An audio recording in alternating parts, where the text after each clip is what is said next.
I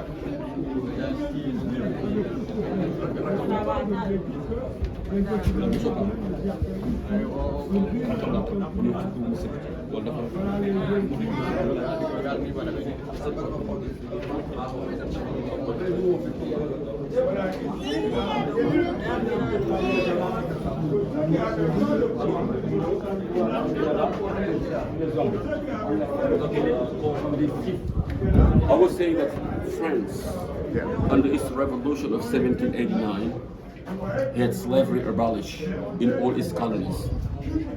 And then Napoleon restored slavery. His wife, by the name of Josephine Dubois, she was a plantation owner. She was a slave owner. She put pressure on her husband to resume slavery, but it didn't help. She was very unlucky because in 1809 she was divorced by the same Napoleon. And on behalf of our ancestors, it was well done for her. And this is a larger cell for the rebellious slaves. There was no opening. So, one more thing. So you said that she wanted him to start slavery again? Yes, she put pressure on her husband to restart slavery. But it didn't help. She was very unlucky. In 1809, she was divorced by the same Napoleon. Right. That's why I say on behalf of our ancestors, it was well done for her. That's the consequences of what she got for putting pressure, for him to resume slavery. How long did it go on till once he started? Say again? How long did it go on once he resumed? Oh yeah, long time. France under its revolution of 1789. You see, 1789, France has abolished slavery in its colonies. The reason why Napoleon restarted it because his wife has put pressure on him, but he divorced his wife in 1809. Right. It's good for us, for our spirit. Yes. So this is the largest cell for the rebellious slave. Yeah. Still now, you can feel the humidity inside. Those slaves who were kept here, they were not allowed to put anything on but a G-string. Women, they had their own private guard who was African, who was very tough on her sisters because they were faced with a dilemma. The dilemma was either be tough on them or you're going to be one of them, okay? Right. And many slaves arriving on the coast from the interior of the country, they were so terrified by the Atlantic Ocean, which they had never ever seen before. They were so unwilling to leave their own country that they often jumped out of the boat into the ocean infested by sharks, kept themselves underwater until drowned to avoid being saved by the small boats which followed them in lives, because they had a more dreadful apprehension of their destiny that we could never have had. They willfully drowned or starved themselves since they believed death would only reunite them with their family. We talk a lot about the African collaboration. Of course, it was a fact, but it was misunderstood. It was misunderstood. To be able to understand the African collaboration, we have to go back to the Portuguese occupation, 15th century. The Europeans became involved in the African slave trade as early as the 15th century. Right. In 1536. How did they get involved? They have heard stories about the great riches of Africa. Ghana is along the Gold Coast. So gold was plentiful. So they began to trade with African countries. So during the early trading expeditions, they were particularly interested in gold. But soon they scrutinized and they envisioned in those African people reserves of cheap labor. Black humanity became more important than gold, and the slaves became an important part of that trade. So in 1482, they built the Fort Elmina in Ghana to stabilize the process of capture and detention. So the Africans knew very little about the process in which they had been involved. And while there were many of them, some of them have already experienced slavery in Africa on an extremely small scale, they were not psychologically prepared for this new form of captivity that dehumanized them and uprooted them from their beautiful land. So you're saying that the Slaties, who were the people that helped the Europeans bring it, exactly, they didn't think that it would be as bad as what it was. You know why? Because in the tribal warfare, intertribal warfare was very common in Africa. War between two different villages, two different communities, and two different ethnic groups. So in order to facilitate the capture of African slaves, the Europeans used the method of divide and conquer, pitting one African village against another and taking the spoils for themselves. So the African was soon faced with a dilemma: either capture or be captured. That was the dilemma: either capture or be captured. So, to reject the guns offered by the Europeans in exchange for all the Africans proved detrimental to a village, because those same guns could end up in the hands of a traditional enemy, giving them a military advantage. That's what they did in the United States. Exactly. They pitted the Mexicans against the Native Americans, and the U.S. government used the Mexicans Exactly. to kill off the Native They were faced Americans. with a dilemma. That's why it's only 1% The dilemma was Indians. either capture or be captured. That was the dilemma. And then they took the land, and now Mexico is lost California, Texas, and Exactly. So this passageway leads to what we call the door of no return. C'est quoi ici? Vous pouvez prendre un guide. Ah, ok. Vous pouvez prendre le guide. Ici, c'est pour les femmes. Pour les femmes. Pour les femmes ici, oui. Pour les femmes ici. Il y a une cellule pour les jeunes filles, il y a une cellule pour les femmes, il y a une cellule pour les hommes, une cellule pour les enfants et pour les récalcitrants aussi. he was curious, huh? I was curious. You know, that's the thing. Like his body language, even though I didn't know the language, that's how they act in my country too. This is the infamous door of no return. Yeah.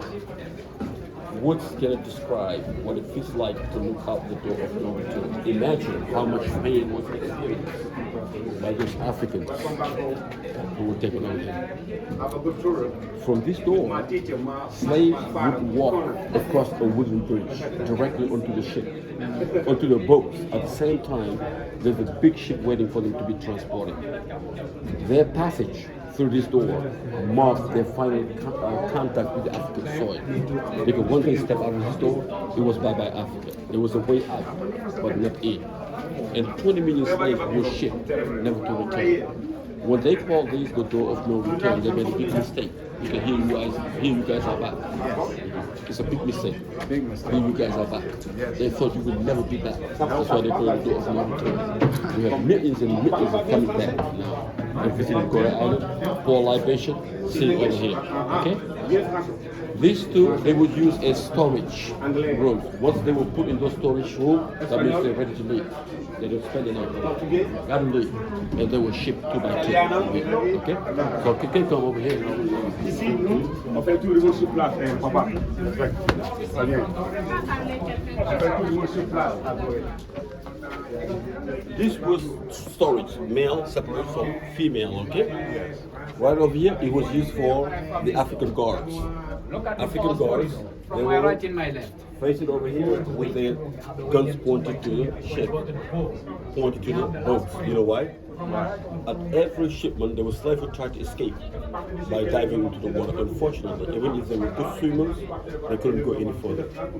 They were either shot by the African guards or eaten by sharks. One particular shark, because slaves who had fallen sick, they were thrown into the water. Slaves who have died were thrown into the water. It was a big shark's attraction at the time. It's very hard to get a handle on numbers as to how many people left Gorée and how many people died, but it has been estimated that between 15 to 20 million Africans have left the whole coast of West Africa and they transited through the door of no return. And 1/3 of these people survived. You know why? Because it was a psychological and a spiritual journey. To endure the middle passage required great physical strength, mental toughness, and spiritual resolve.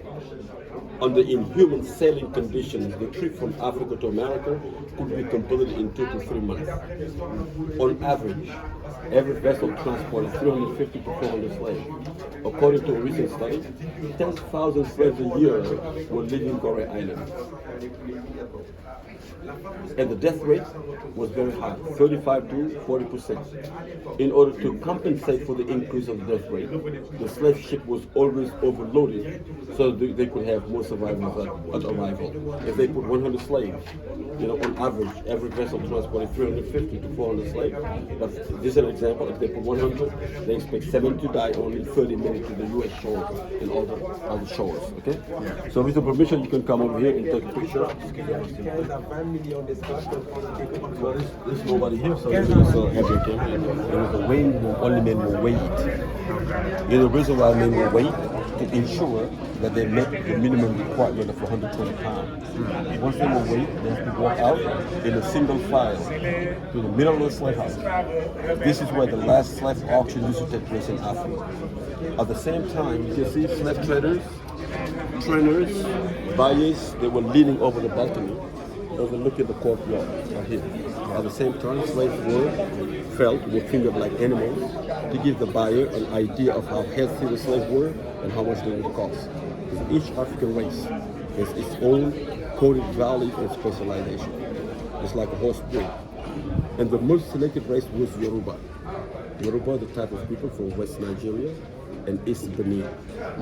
Yoruba, they were very strong, stronger than you could ever imagine. But they never used them to work on the plantation. They used them for biological reproduction. That's why they were praised as prolific breeders. So they use them for biological function, not to work on the plant. Exclusively for breeding. They have sex with them? Yes. The slaves. You know why? Because they could have better breed. They were used for breeding, for biological reproduction. That's why they were called stallion slaves. I say, were the slave masters having sex with them? No, they having sex with the each other other. girls. Okay, yeah. So they can I see, yeah. some breeding. Yeah. That's why they were called stallion slaves. Okay. They were prized as prolific breeders. Yeah. So that's why they were the most selected race at the time. Let me ask you, I know you say that slave mentality and all that has been trained, but at least in my country, you saw how it was in Chicago or in certain parts. Some of that is just buffoonery too. As an African American, I can say that. Like, I traveled the world in the military, and I didn't have all my parents in my life. It was just my mom and me, But honestly, as an African American, I can say some of our behavior is kind of buffoonish. Like, we got a lot of opportunity. That's stupid. Exactly. You get a lot. But you can't constantly blame that on the crazy white people. It's also them being stupid. Exactly. That's what happened. You said it right. Yeah. You're in a better position to say than me. But it's true though. That's the truth. Okay, it's a sad truth. It's no different. Like, I'm not considered African, but like, my friends is African Nigerian. They tell me our countries are kind of corrupt, and so they get pissed off the same way you talked about. Exactly. They told me the same thing. They say just be forewarned when you go there. That's the only thing you want to see there, and that's why a lot of people they might go to like France or UK or the hospitals and so forth. And they tell me the same thing. And that's what we both got to do. We got to stick together instead of being delusional. Until we change our thinking, until we change our misconception, we're going to have to always recycle our experience. We have to change our thinking. So that's what I tell you. There have been a lot of misconceptions, but I don't care about what they tell us about you. I don't care about what they tell us about us. I believe that the blood that binds us is deeper and wider than the ocean divides us. Right. That's what I believe. And, as people of African descent, our heritage is very meaningful. But I would say that our heritage is meaningless if we don't know enough about our heritage to appreciate it. And you are in the right way. Upstairs, no comment. That was the residence of the slave trade. Sometimes I wonder how these people could party upstairs with all the atrocities, all the miseries going on downstairs. Yeah. When you go up there, you can be your own judge. So you will see a display of the ankle bracelets and everything, and spacious, and then you can go and take some pictures. And you get a view of the ocean. You can take some pictures, and when you come down, this is the room where all the pictures of all the presidents in the world and personalities have been. You can just go up, everybody's on the door will be shown.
Il faut aussi que le fusil là.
They select the best African athletes was the Yoruba from Nigeria.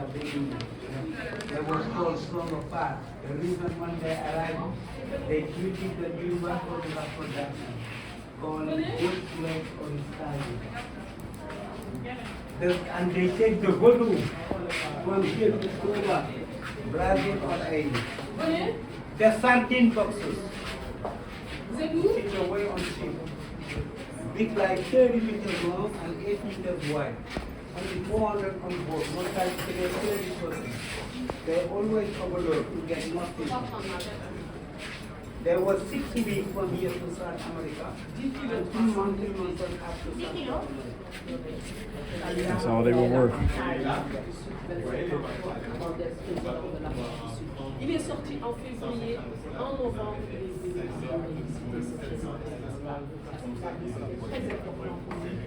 Upstairs, they used to party while people were in misery downstairs. Is that even human? Can a human being actually do that? Oh, okay.